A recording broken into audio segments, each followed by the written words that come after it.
What up, what up, what up? This is Shamar. How you doing? This is T-Bass. We're back again. Episode number 2. We went to play golf at Maggie Hathaway. That was super fun. Brother came out with a good experience. That's a beautiful thing. Let's get right into it. How did you like it? Oh, on the golf? Yeah. It was awesome, man. It's my first time ever being at a real golf course. I had done miniature golf before, of course, but it was my first time ever being at a real golf course, and man, I liked it a lot. I liked it a lot.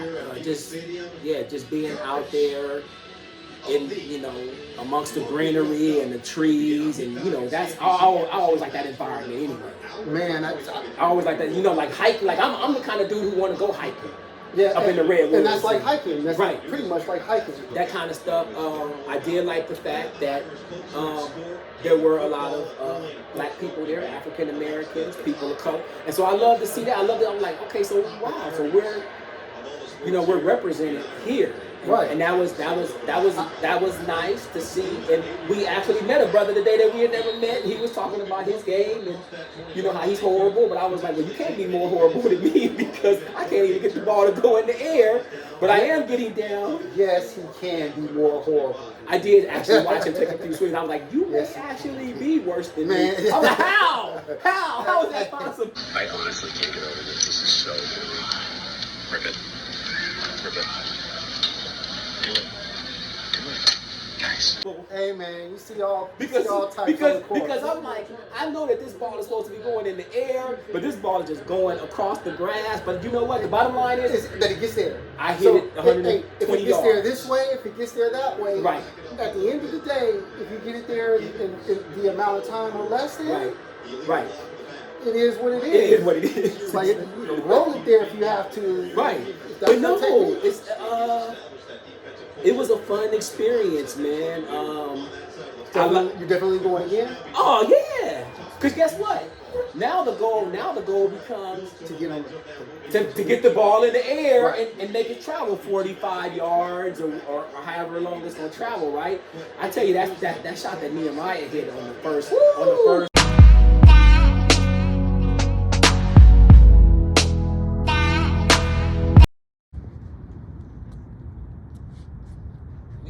Let me see.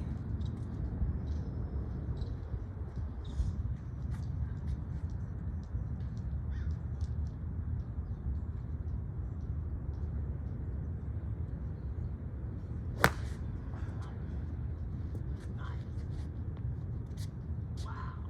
That's awesome. Ooh. On the first hole, man, he hit a shot. It was like 90. It was like it was a 90-yard shot on the green. About 80. He hit what? 89 yards. Man, he's like a yard away from the that hole. That was beautiful. But both you guys swung well today. Your swing was cool.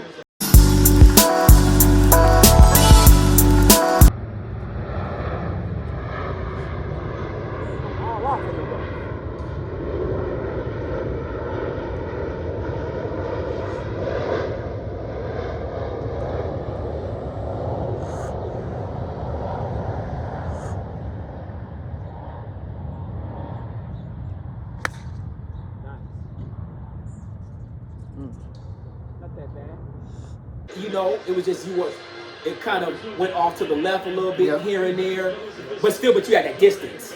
Yeah, I've been practicing the back like that. That helps. And Michael is he likes to do it virtually too, so he does the Oculus thing. Yeah, that's pretty fun. He does. Anybody out there, if you play golf, please, if you have a chance, try one of these virtual reality headsets and play Golf Plus.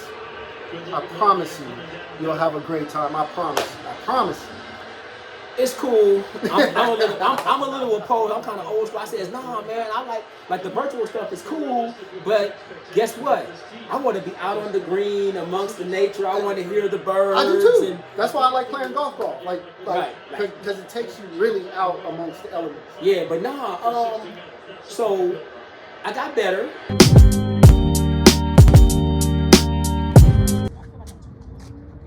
Let me just keep my eye on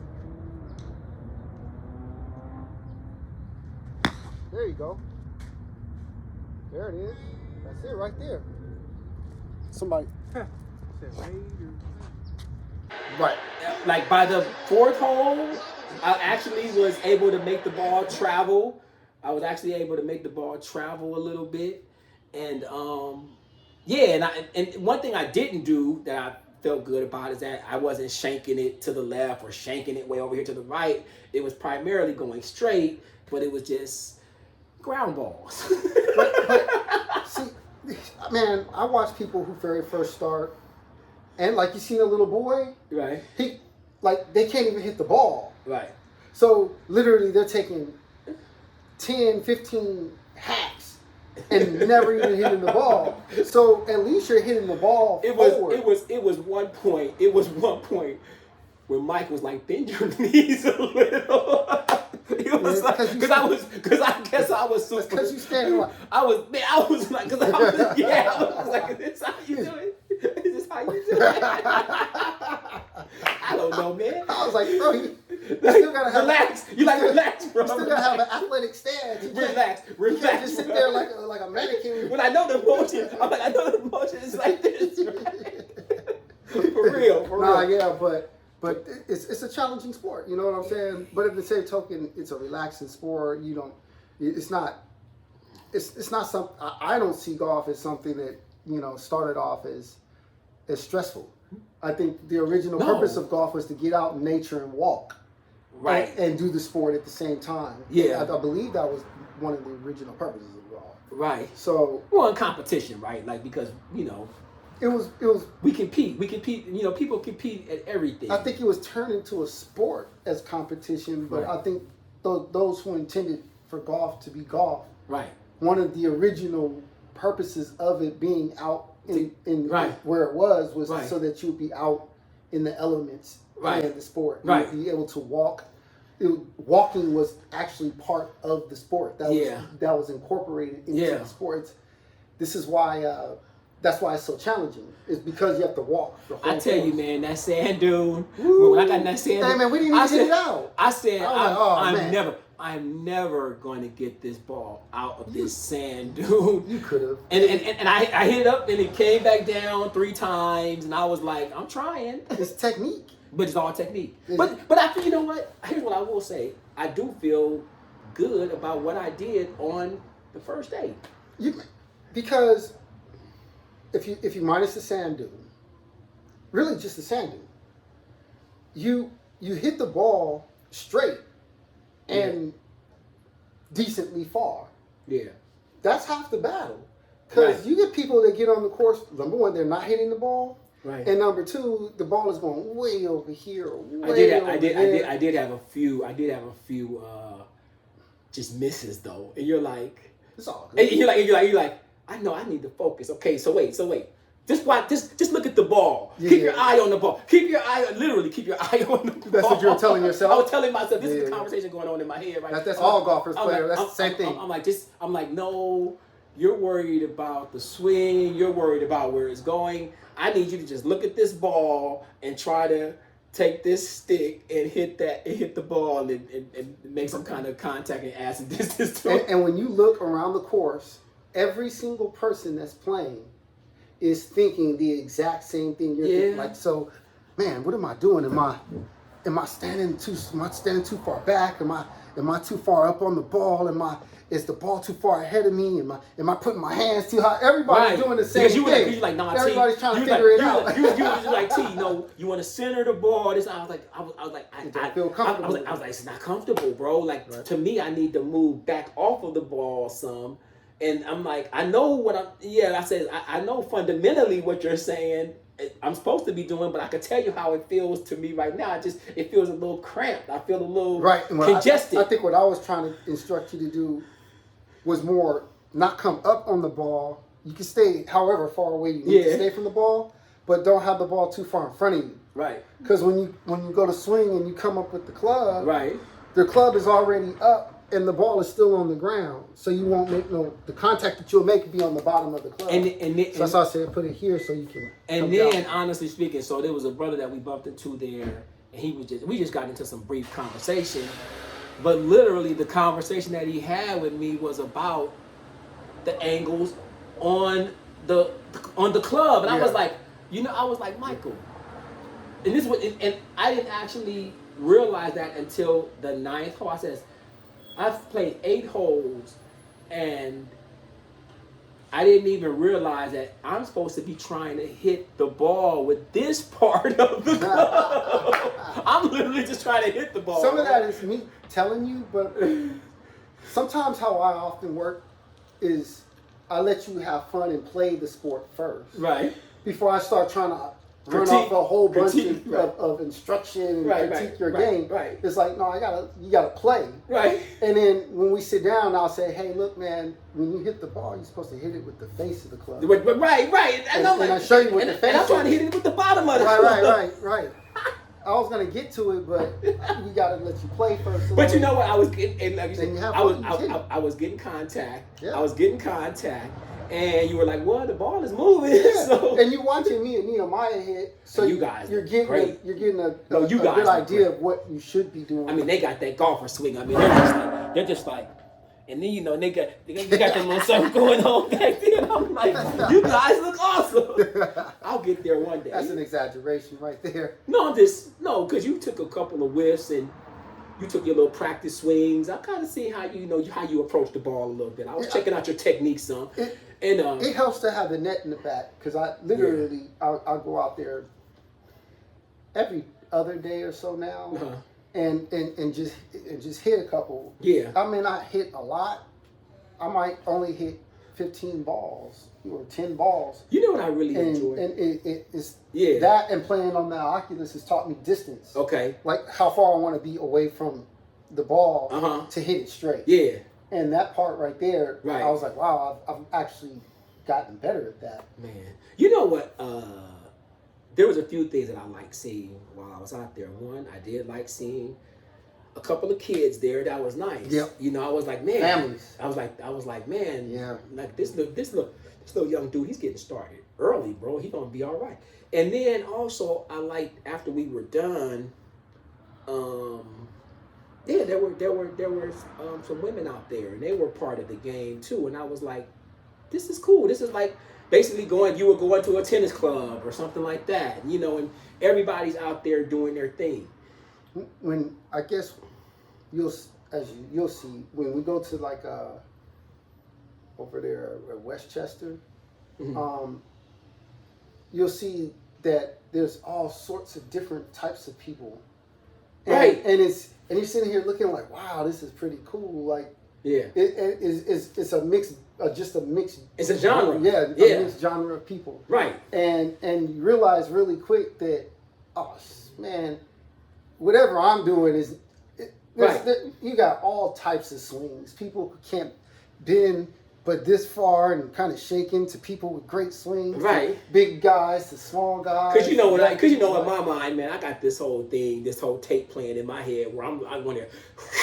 You know how when you're watching, you're watching the guys on television, and when they got that swing, and then that ball is just soaring through the sky, and it lands, and then you're like, man.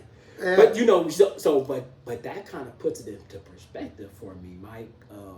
Because that first hole was 90 yards, and that 90 yards, I'm like, how am I gonna get the ball way down there? And then once you hit it, you're like, And then when Nehemiah hit that shot, and I was like, but that put it in perspective to me. These dudes are hitting it 400 yards, 300. Yeah. And I was think like, about it. And I didn't think about it. And I think our longest. Wait, so what? Our Okay. longest hole was what? Our longest hole was how 132. 132 was These the longest. dudes is hitting the ball 3 times the amount of what we. Right. And I was like, They get in the driver and just 360 just that ball be soaring. Man, but that's what I was telling you. You got to go to the driving range. Okay. When you go to the driving range and you end up hitting the ball because we're only at that course. Mm-hmm. It's a par 3, so it's small. Yeah. So because it's a small course, when we go to the other courses, Mm-hmm. the course would be more like, instead of being 90 yards, it'd be 250 or something. Yeah, And then you'll be forced to pull out the. So we only use the 7, the 8, the 9, the pitching wedge. Okay. Now we'll be using the 4, the 5, the 3, the drivers, and all of that. Got you. And those hit further. Yeah. You don't have to put a lot on it. You just swing same way, but it's gonna hit it much further. But we gotta go to the driving range for that. No, we will, and I'll work on my technique, and then I'll get rid of some of that, a little bit of apprehension with regards to, wrenching my back out, injuring myself. You know what I mean? And that's, honestly speaking, that was part of what was it going on in my head too. Is that okay? Don't try to do too much, because guess what? You're not Maury Wills or somebody out here right now. Right. Yeah, and Maury Wills is actually a baseball player, so that's actually even the wrong sport. Maury Wills was actually a Negro League player, I believe. Yeah, Maury Wills. When I was a kid, my grandmother on my mother's side, my grandma Hattie, she would be in her back room watching the Golden Bear, and so. Who was the Golden Bear. Was that a cartoon? That was Jack. No, that was Jack Nicholas. Oh, that's what they called him, the Golden Bear. Yeah, Jack Nicholas. Or is it Nichols' son? I didn't. But the Golden Bear. Yeah. And so. I didn't know they called him the Golden Bear. The Golden Bear. He was called the Golden Bear, and she would be in the golf. So sometimes I would just go back there, be kicking it with grandma, and I would just watch some golf, and that got me into the game. Yeah, my dad used to watch golf. I don't know why he did or didn't. Yeah. I know he likes to gamble, so maybe he was actually gambling on it and I didn't know. Yeah, could be, right? But I would come in and every so often he would have the TV on golf. Right. And at that time they had it was a Latino dude. He would putt it, make it, and then when he would make it, he would do like a pistol. Uh-huh. And yeah. And so I always thought that was something. I was like, ooh, I like that. I like that. Yeah. And then I just was always interested in it. My neighbor. Mm-hmm. One day we used to have this big backyard that it was a communal backyard. Mm-hmm. So the thing stretched out 300 yards, right? Mm-hmm. And just all grass in Reno, Nevada. So it was a lot of land. Right. And so the neighbor goes to the back and he brings his golf clubs. Mm-hmm. And then his son, we called him White Mike because we both lived adjacent from each other. I lived here and he lived the house across. Okay. And we, back in the 80s, you had all these friends and all Right. the bikes would be at every friend's house. Right, because you had bike clubs. They'd be like, I'm going to Mike's. They'd be like, which Mike? White Mike or Black Mike? Right. So we know which house to go to. Right. And so that was White Mike. And his dad came one day and he says, he lays up. I'm like, what's that?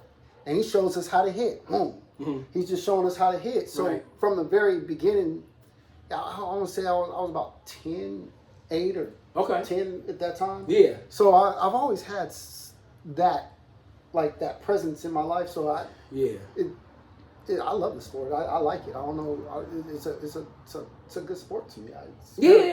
It's Well, like I said, I'm a sportsman, man. So that, tennis.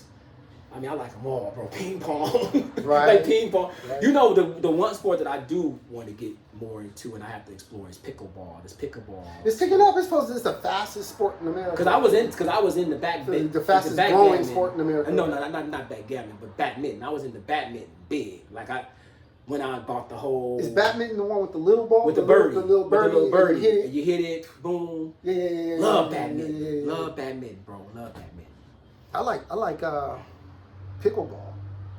I like that. Have you played it? I haven't played. Yes, we did play pickleball back in high school. Okay, you played pickleball. Yeah. They gave us the little paddles, right. and there was an actual court that had it was like a pickleball court / tennis court. Okay. They had both built in one. Right, I got you. And so they would draw the lines off, and we played pickleball. Okay. It was fun. Okay. It was fun, but I like that sport. I like that one. And there's a racquetball. Yeah. That was difficult. Now, racquetball, I never played. So, man, I was in my middle 20s and got drugged by a 60-year-old man player. I'm sure you did. Because guess what? He knew the sport. And, oh, man. And racquetball, I could never get into racquetball just because it was so fast. Oh. Like, so fast. Wow. And I was like, And I was cocky. I thought I was like, oh, he served you up. Man, I'm going to kill him. He old, can't run, right. slow. Yeah. Man, he had me running all over the court. And he wasn't even running. Right. He just sitting in one spot. I was like, this is Yeah. There's so many fun. I mean, shit. Handball. I watch guys play handball, but I never got into handball. And handball used to be the thing. Have you? Yeah, Man. handball. Yeah. Yeah, we used to play handball. Because down there at Rancho, they got that handball court right there. We used to play handball with the blue ball and handball with the red ball. Okay. So you get the red ball and you pound it. Okay, that was called wall ball. Wall ball. That was called wall ball. Which is no real different than handball, but handball's with, handball's the blue the small ball. Yeah, with the blue ball. With With the blue ball. Right. We used to see all the Latinos over there, boy. They used to be lined Oh, up. that handball? Oh man, used to go to this one part. They used to be lined up and had like 3 You do walls. not want to get slapped by that. Oh man. Like, oh. No, but so yeah, we was out there, and guess who else was out there? Raider Nation was out there. Oh wow. Here we go. No, we got out to the course, and then there was 3 people playing over on one of the other holes, and of course he had on the Raider hat, so I had to say, Raider Nation, Raider Nation. So then we talked about it, and I told him, I gave him my prediction. I said 11-6, baby, 11-6 or better. 11-6. But 11-6. I like it. I honestly, I like But it. at least 10. I need 10 I think wins. 10-7 to me is the. I think that's what they get. Okay. But I wouldn't be shocked if they get 12-5, 11-6. Like I wouldn't be like shocked, like oh my god. Honestly, I've seen the product. I think they have the potential to do 12-5. I'll tell you. Yeah, this. I mean, yeah, exactly. They start off 2-0. Boy, that's not man. And yeah, Man. and so my whole analysis on that was like the first 3 games. Like I'd like to be 2-1 after the first 3, because we. So like I told you, my whole thing is you got to beat Denver, sweep Denver, split with the Chiefs, and this is just in our division. So sweep Denver, split with the Chiefs. And I would like to sweep the Chargers, but I know that's easier said than done, because so if we split with the Chargers, I'm not mad at that, but I would love to actually just dominate them and be like, no, we're just better than you guys now. We're just better than y'all now. That's and so yeah, so that would be 5-1 or 4-2. 4-2 is acceptable to me. Yeah. 4-2. Yeah. Because that means you beat somebody twice, Right. which would be Denver. Right.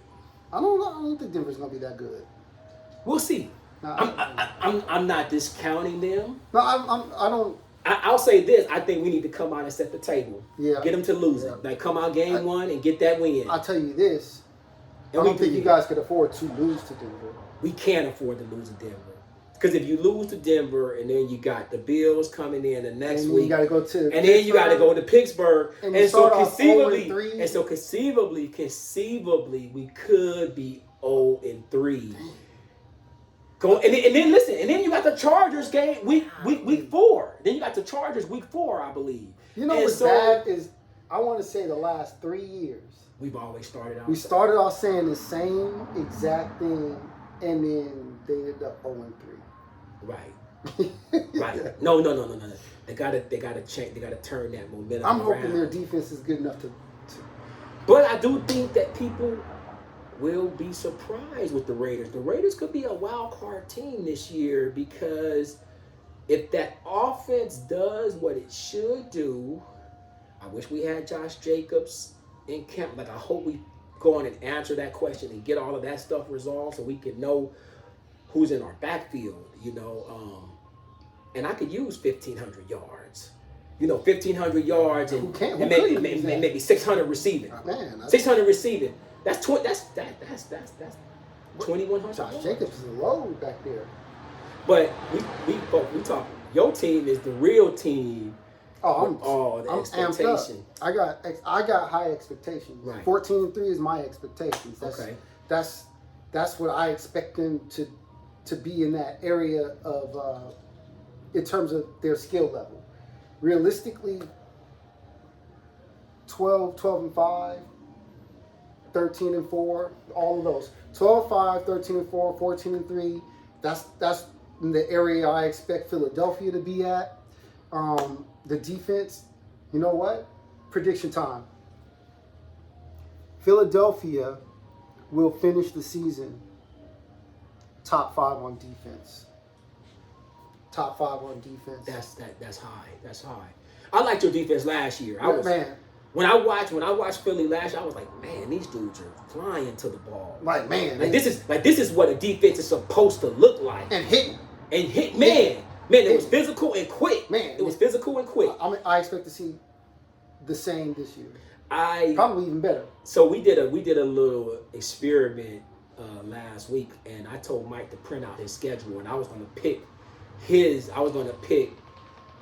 because every year I print out our schedule, and I go through our schedule, and I do my prediction on wins and losses, and that's where I arrived at 11-6 for the Raiders. That's I wouldn't say that's the conservative. That's probably the middle of the road prediction. The conservative would have been, like you say, 10 wins.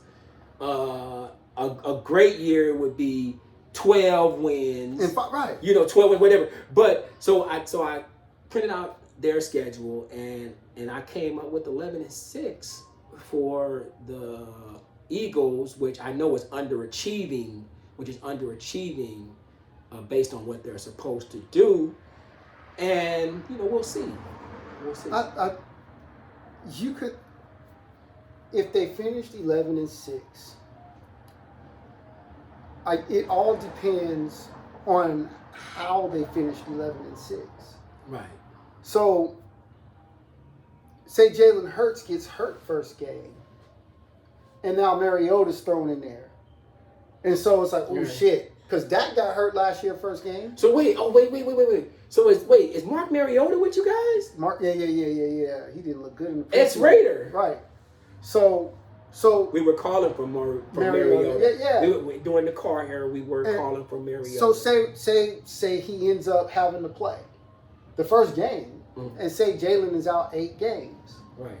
Say they lose some of those games. You know what I'm saying? Yeah. They lose some of those games. No, we're saying healthy. We're saying no. But I'm saying if they finish 11-6 and they go into the playoffs hot, right? I don't consider that underachieving. No, I consider underachieving if they're fully healthy the whole season mostly, right? And they're finishing 11-6. I would say depends on where those 6 losses was at. Mm-hmm. But to me, if they lose 6 games, especially to the good teams, right?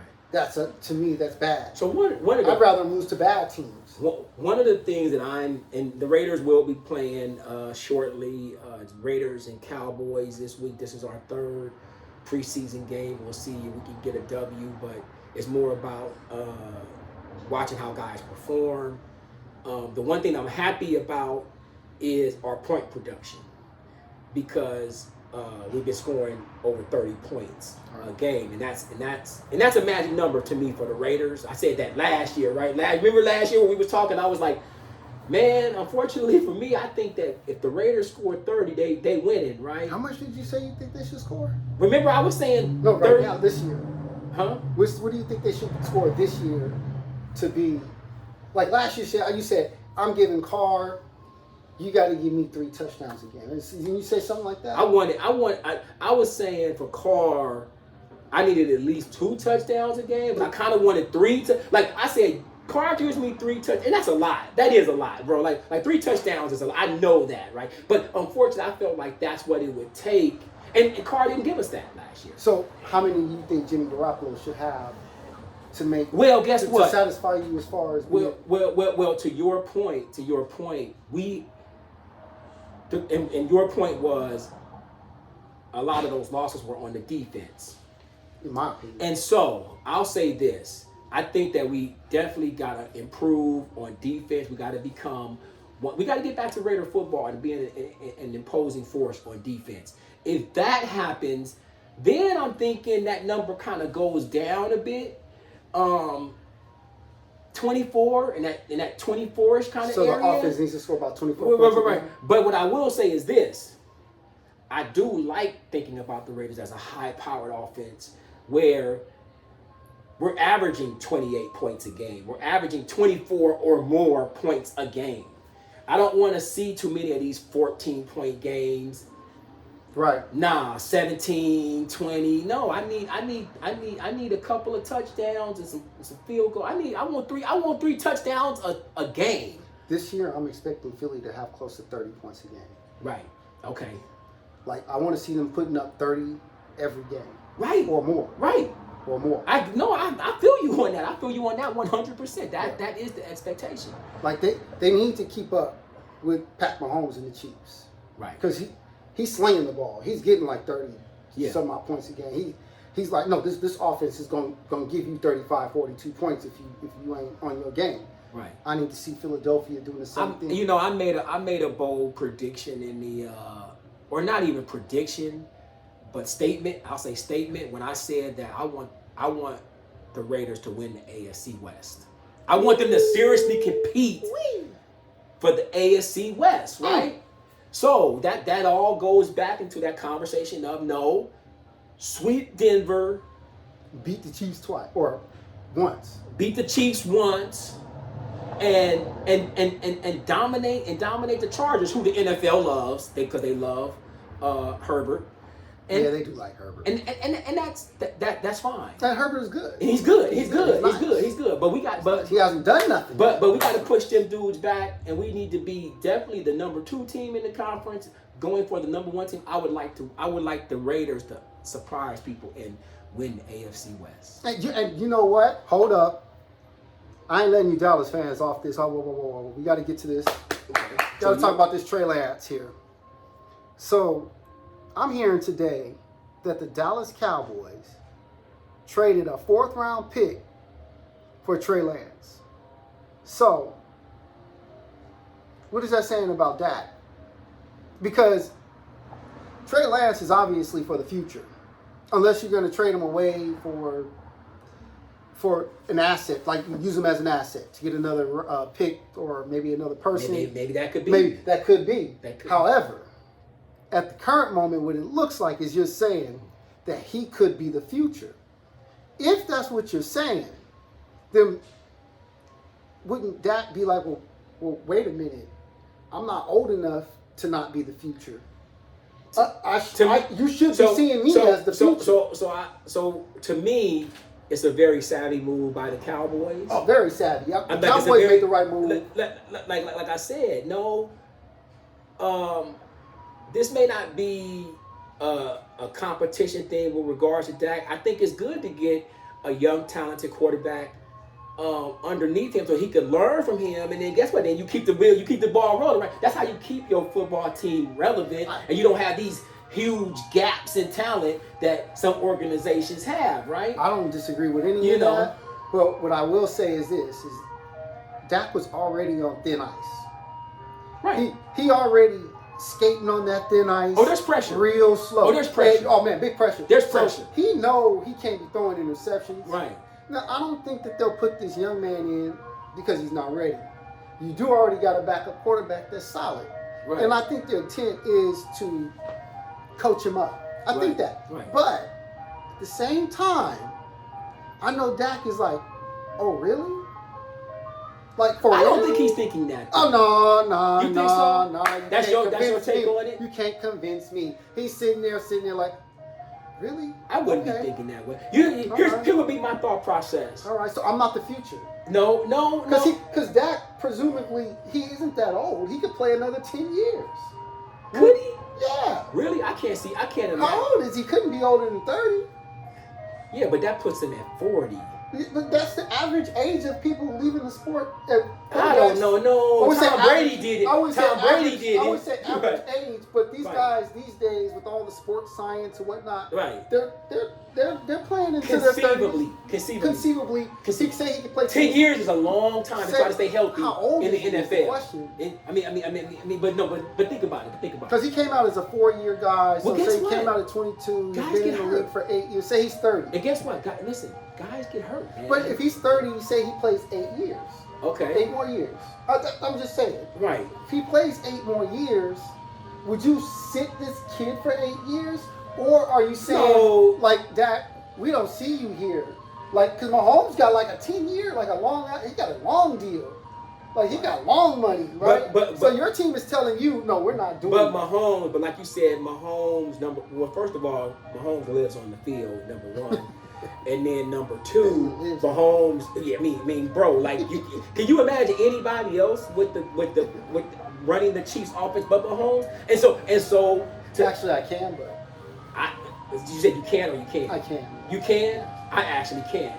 I can't visualize anybody else. And this is the reason why I would say that is because every bit as much as Mahomes is also Andy Reid.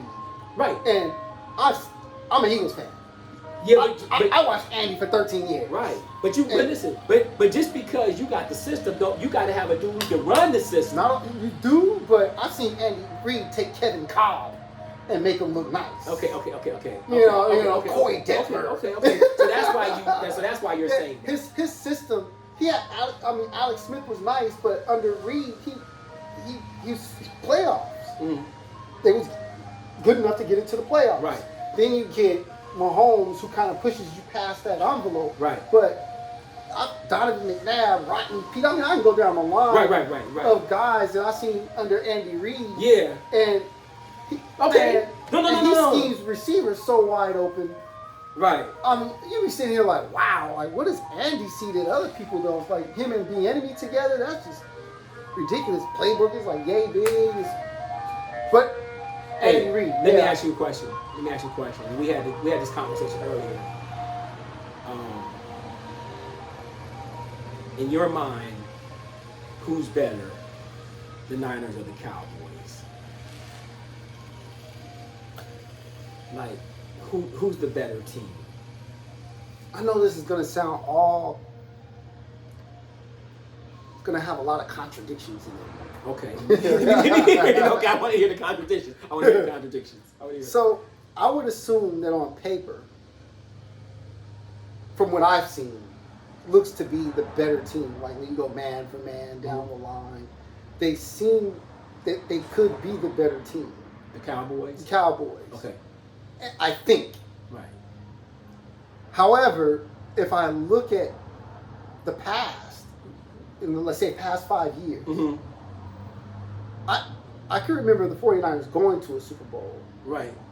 And I can remember the 49ers threatening to win a Super Bowl 2 or 3 times. Right. I don't remember Dallas threatening to win a Super Bowl. Maybe last year you can consider that, but getting to the second round and losing doesn't count as being a threat to go to the Super Bowl. Right. You maybe is a threat, but at the end of the day, you lost and went home. So this is every time for the Cowboys. So just through track record. Right, I got you. I hear you.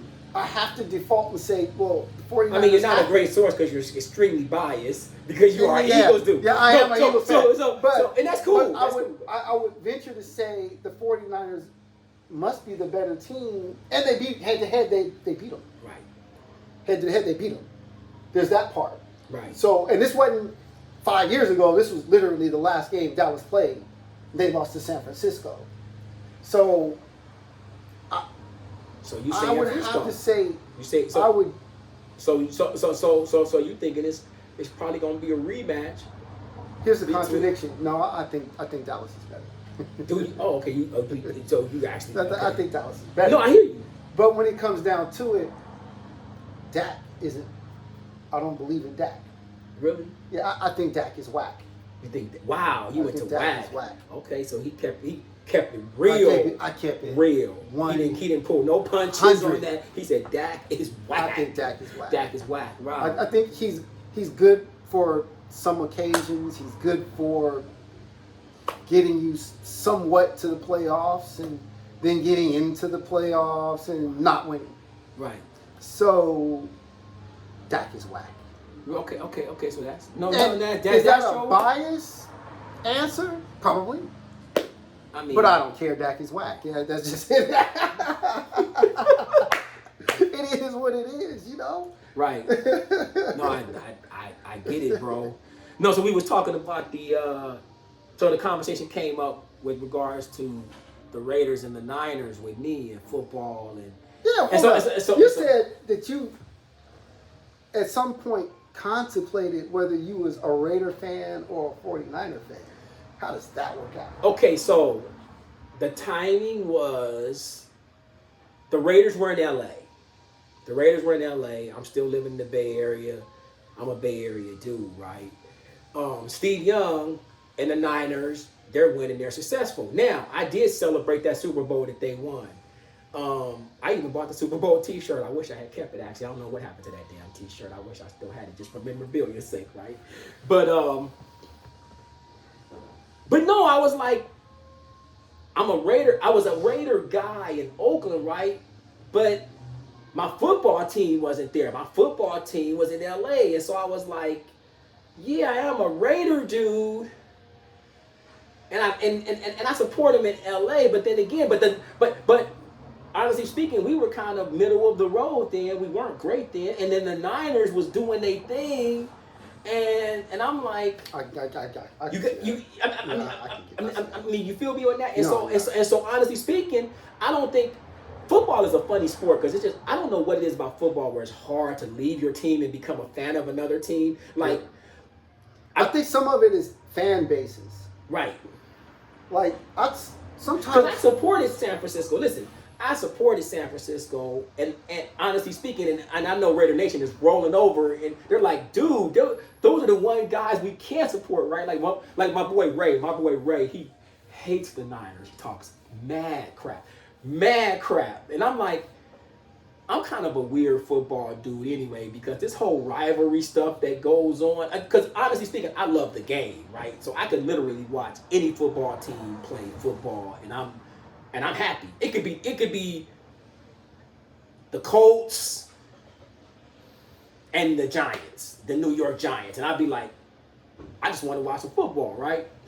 But the Raiders were gone during the catch when Joe Montana was doing his thing, and I was in the Bay Area, and I'm all a part of this, right? So I'm like, man, and it was, I think that Niner team that Montana had was kind of, it almost kind of became like a national kind of America's team, because it's like, these dudes are so good, and this guy is so likable that, you know what I mean? It's kind of like how the Bulls became everybody's team during like Mike and them was everybody's team. It's like, you know what I mean? And so winning does that. Right, and when he does that. Now, I can't front.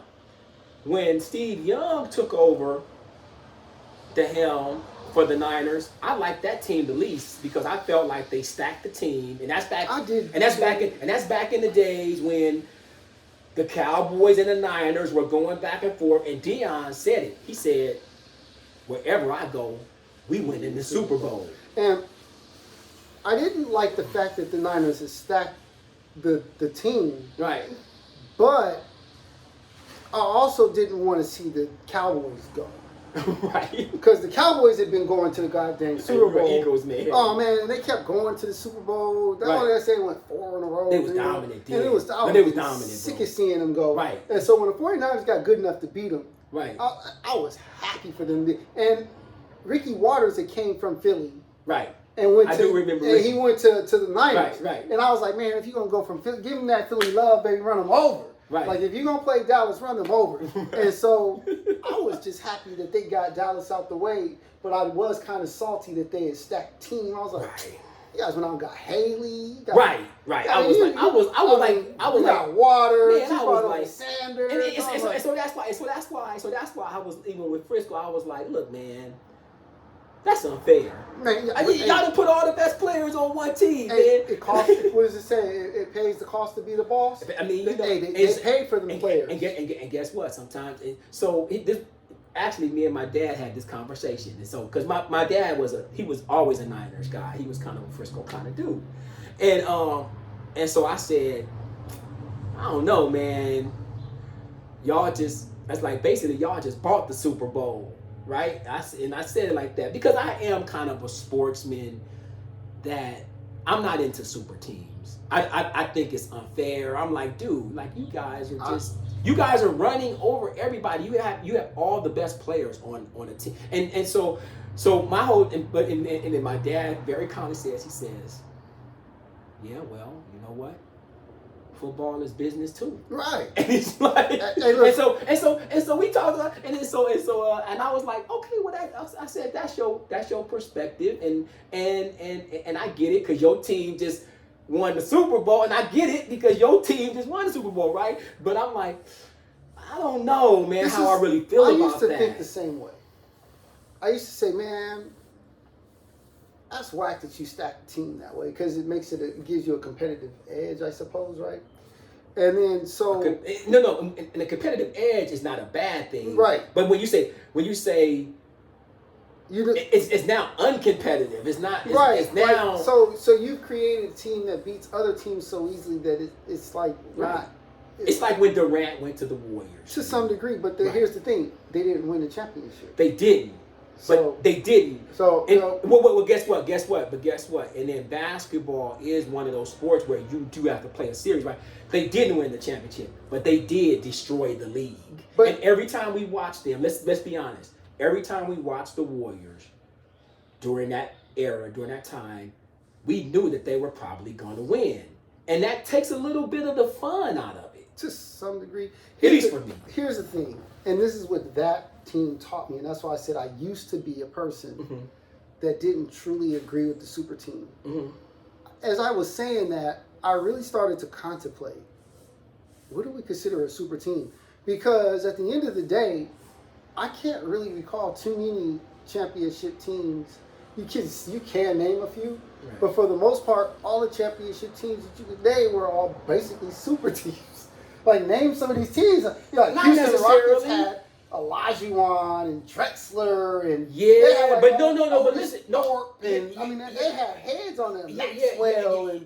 But you know what? But it wasn't a gimme. That those Olajuwon championships. It wasn't a gimme. Look at Magic Johnson and them. I hated Magic. Listen. Dude, they had a super team. No, I know, and that's why. Like I told you, I told you, and I always have to say this in LA sparingly because Angelinos are just. I was like, I didn't necessarily. I didn't like the Magic teams because it was to me I was like, bro, you got 4 all and guess what? And back in that day, you typically didn't have 4 all-stars on the court. No, you typically had 2 all-stars on the court. Like you may have 2 all-stars on the court, right? Yeah. But I got that the Lakers had to do that because guess what? Boston had a super team. And then the Pistons built a super team. And to be honest with you, honestly speaking, I would say that, and this is my opinion, I would never actually call the Detroit Pistons a super team. I think the Detroit Pistons was a talented team. No, I don't think they were a super team. I think the Lakers were a super team. I definitely agree that Boston was a super team, and I think those were the only 2 super teams in that time. I think that Detroit was a good team that figured out how to beat super teams. That's my opinion. It's hard to say because all of their players are all Hall of Fame. But not, they are now because of the winning, right? But wait a minute. Well, what player? Wait. Dennis Rodman was. He turned out to be one of the best rebounders of all time. Right. But at the time, he was a very good defender. He was first team all defense. No, he was. But so Lane Beard, we knew that Lane Beard was Lane Beard, right? And then the 2 guards, I'll give it to you on the 2 Joe guards. Dumars. No. And you know Dumars. You know then of that you had pair. 6th man of the year, Vinnie Johnson. Then you had Vinnie Johnson, right. And then you had Adrian Dantley, who was a superstar on another team. Adrian Dantley, man. You had Buddha Edwards, who was a superstar on another team. Okay. No, man, these dudes had a super team. But they had Mark Aguirre. Mark Aguirre. But were they a super team? Yes, you had all those all-stars. I don't think they were. They're all in the Hall of Fame. No, listen, I think they became all-stars. But for instance, but let's talk about the Lakers all-stars. And yes, Magic Johnson was young. He came in as a rookie and he just surprised everybody. But you had Magic Johnson. You had Kareem Abdul-Jabbar. We already know Kareem. Kareem was like the LeBron back then. No, I get it. And then you had Kareem, and then you had James Worthy, Mr. North Carolina, before Mr. Jordan had stepped into the NBA, right? You had him, and then it was. I was like, wait a minute. See, but here's the thing, and so now we name all those players. James Worthy was homegrown, right? And AC Green was homegrown, right? Mark Aguirre came from another team. He was an all-star before he got to the Pistons. No, I hear you. Buda Edwards came from another team. He was good before he got there. That's where you're going a little bit deeper into the basketball analysis than me, because I didn't, honestly speaking, I don't even, that's what tells me that it's not a super team, because I didn't even know who Buda Edwards was. Oh man, he's their center. He's like 7 feet. Right. And it's I want to say he came from, I don't want to say, I think he came from New York, but I might be wrong. I would say that they had a bunch of they had squad. Like Adrian Dantley was super. Well, like, I know man. Adrian Dantley, and so Skywalker, right. But these are the guys that was on that team. And it's like, that's a super team. That's not no team that you want to meet. I never. No. I'm not saying it. No. We knew. Listen. We knew that Detroit was good, and they were going to challenge, and they beat the Lakers that championship for one of the championships. They went 2 years in a row to the championship. Right. And so we got that part, but in my mind, they weren't a super team. But listen, they went 2 years in a row to the championship, beating the likes of those super teams. I get it, but it's just in my mind, I never, like, there was never a conversation around the Detroit Pistons being a super team. Not at that time. Right. And but even at that time, I don't think anybody considered Boston. Oh, hell yeah. I was like, super team. I was like, wait a minute. I was like, this is good teams. No, Mike. Listen. I was like, that's unfair. I was like, that's unfair. I'm sitting here trying to pad it. I was like, that's unfair. When the 80s Lakers, I was like, that is unfair. I was like, they got 4 All-Stars, and they were Hall of Famers then. They had to become Hall of Famers, right? Like Byron Scott had to become a Hall of Famer. These guys had to become Hall of Famers. But I just recognized what it was. And definitely on the Boston side, I was like, Kevin McHale, Larry Bird, Robert Parrish. Right. Doc Rivers. Man, I mean, you can keep going. Danny Ainge. Yeah. And Bill Walton sitting on the bench. In my mind, those guys, they were also homegrown. They were all-stars in their own right, homegrown right there. No, and I got it. Boston. But you have guys that because to me with the Pistons, right. When I say, and to me it's important, well, guess the what? fact that these guys were literal all-stars on another team. Like they actually was the man on their team. So that's the definition of a super team. When you have guys that are on your team and you go out and you get all-stars and bring them to you. But they did that. But Boston did that. Because guess what? Robert Parrish came from Golden State. No, I get that. And that was one of our worst trades, right? I'm trying. You're right. Boston was a super team. They put that thing. They put that thing. No, but I'm just saying, the Warriors helped create some of that too. Because guess what? When we traded Robert Parrish and sent him to the Boston Celtics, it was like that made them. That sent Boston over the top. Yeah, always that 7-footer. Right. That 7-footer. Right. That's what the Lakers right now. This Lakers team today, the current one, in my opinion, they need a real 7-footer. Yeah. Like Anthony Davis, you seen what happens when he has to line up against 7-footers that are close to 300 pounds. Okay. He kind of gets out bodied. And that's not his fault. What you do is you go get another big body 7-footer. He don't have to be someone who can shoot or any of that. He just needs to be someone physical. Physicality. So it's a physical thing. Right. And if I'm going to do that, then honestly, Dwight Howard would actually fit that mold. He doesn't have to score. Your job is to come in when we play the Ilgauskas of the world, or not Ilgauskas, I'm sorry, Jokic, the Jokic's of the world, and we play like you said, White Banga. He's like 7'4". you're going to need someone that can put some of that. Think about this. Some of that. Think young. about this. This is a great conversation. I'm loving this conversation right now. Think about this. Super teams. So, young Michael Jordan used to get waxed by those guys. By Detroit, Boston, and the Lakers. He couldn't get past them. The greatest basketball player of all time. And he said that he never went to, Jerry Krause, right? Mm-hmm. Jerry Krause said Michael never came to me and gave me any direction on telling me what he needed or what we needed to do. He just clearly said we got to get better, right? This is words out of Jerry Krause's mouth. But this is also words out of Jerry Krause's mouth. Is that he didn't really like receiving information from the players because the players are players and they're not equipped mentally. No, I got that to part. make decisions in the I got that part. And Jerry Krause was one of those. No, right. You mind a player's place, and we do in the front office. We have the brains. You're the brawn. But look, just be quiet and play. But check this out. He had that mentality. No. And I got that part. And I get that part. He wasn't shy about like. No, listen. That's why Mike used to do the stuff that he did. The whole team did right. Krause. But let me say this. So I only brought that up because that is something that Jerry Krause said. He said, listen, Michael never came. He never put any pressure on me or anything like, and I think that's important. But that's wait, not let me finish my thought. But the key is this.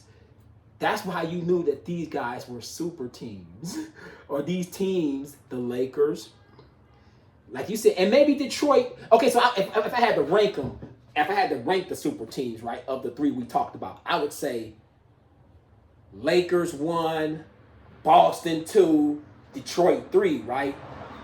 And then you got Michael down here with the Bulls. And that's the thing is the Bulls didn't have any super teams. Right. Until they became the Bulls, and then they put together. Even when they had the 73 or 7, how many? I wouldn't say that. They have. I wouldn't say that. They have Michael Jordan. I think that was the modern version of the super team. Because you had Michael. You had arguably two of the best guards in the league. You had Michael and Scotty, who could have gone to any other team. Well, Michael wouldn't have gone anywhere, but Scotty would have went somewhere, right? And he could have led a team too, and they could have been competitive. You had those two guys, but then you had Dennis Rodman, who in the league, it was known about Dennis's dominance. That's why they brought him in, Yeah, Ron Harper. And then you had Ron Harper. Yeah, and so, but that's it. After that is Bill Winnington, Will Perdue, B.J. Armstrong. Right. Livingston. Steve Kerr. But Paxson. And so they didn't have I agree with you. So in my mind, there were really only two super teams, the Lakers and the Celtics. Because to me, I would equate Detroit to the Bulls. They were dominant in their era and nobody could beat them, but they weren't necessarily super teams. Okay, whoa. Of that time. That's what I said. Because we can't say those are the only super teams ever. No. Because Golden State had a super team. No. We're talking 80s. We're talking about 80s basketball right here. Because I said that they can't because Golden State clearly had a super team. Right. And I would almost venture to say that Boston and Miami with their big three. You can't call the big three a super team, but you can because of the big three. That's what caused them to be a super team. Like, so when you got Garnett, at that time, remember, having Garnett, Paul Pierce, and Ray Allen, remember when everybody saw that, we was like, oh, they're winning the championship. Right. There was no doubt. Everyone was like, oh, shit. But see, the thing that makes them a super team. That's why you said they were winning the championship. No, that doesn't necessarily make them a super team to me. That doesn't necessarily make them a super team to me, right? In my mind, it doesn't. What it makes them is, no, you're the best team in the NBA right now, and nobody's beating you. I nobody's agree. beating you. I agree. But when we say super team, we start naming these names, and people will be going, "Ooh!" It's just like we said with the San Francisco 49ers, back to building a super team. No, you're correct. No, They put this team together. We're like, dude, you got a bunch of all stars on this one team. So you can have a team full of these guys that are good, that are pretty much all stars. Right.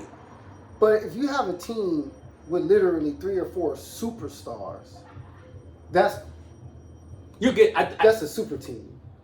Because you don't generally have 4 superstars on a team. I think you're getting close. Like when you have a Kevin Durant, I think 3 honestly, and a Klay Thompson, and a Draymond Green, and a Steph Curry. You know what I think and makes the rest it a could be super Hammond team? Acres. But because you got those 4 guys, right. But that just makes it a super team. That's like, but I'm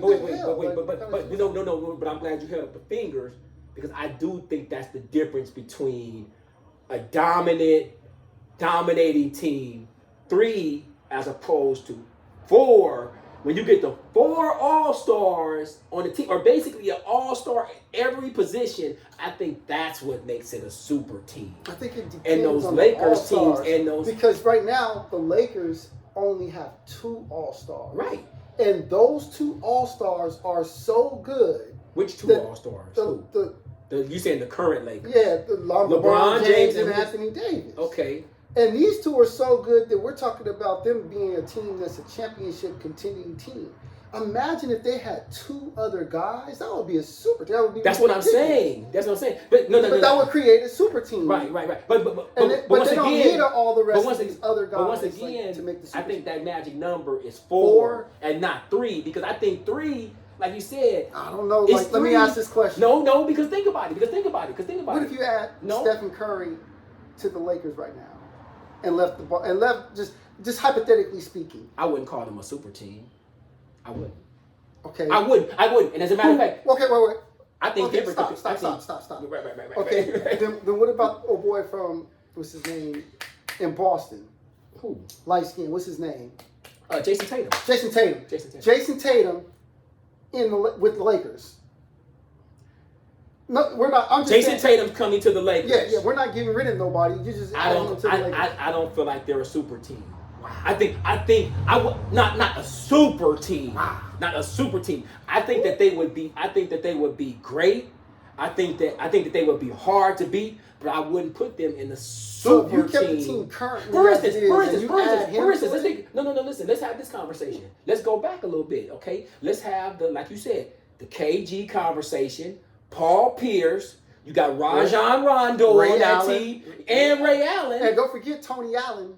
He was Allen. Stupid defense. Right. Stupid defense. Do we consider them a super team? No, what we consider them is, and maybe they were a super team. Back then we did consider them a super team. People, I'm saying. Yeah, but people contended with them. What we're doing is we're looking at it now and saying they're not a super team. But back then, when I remember when those 2 when they said that they had Kevin Garnett, I was like, golly, that's gonna be cold. Right. Paul Pierce and Kevin Garnett. And then when they said they had Ray Allen, I was like, oh, that's beatable. That's a super team. Once Ray Allen went there, we knew. Oh, it was super team to me. It wasn't a super team to me. I was like, oh man, there's no one. I said it's gonna be hard to beat. I said no. I thought they was winning a championship. I thought that too. But to me, just because you win in a championship doesn't necessarily mean a super team. To me, a super team is somebody who's never going to lose. Who's got a super team. And they're going to be going for a long everybody time. You start naming, you like, whoo! And he got, whoo! Right. You know who had a team like that no one ever talks about? Who is that? But when you sit back now and you think about it and you start naming off these players, who is that? you're like, ooh, San Antonio. Right. I started to mention them. They had a super team. Now, right. We don't ever say they did because I think they were a little biased and because we don't really like them. No. And guess what? I think they're in that category. Absolutely. I think they're in that category of, like we said, where the Bulls were, where Detroit was, and where San Antonio was. We know ain't nobody really beating y'all, but are you a super team? They was a super team. These dudes at one point had David Robinson. Right. Tim Duncan. Right. Elliott. What's his name? Remember Elliott? Yeah, Mario Elliott or something like that. Was it Mario Elliott? Mario Elliott, I believe. So, what's this? Elliott, I know Elliott. Elliott. Sean Yeah. Elliott. Sean, it was Sean Elliott. I think it's Sean Elliott. Sean Elliott. Avery Johnson, Vinny Del Negro. Right.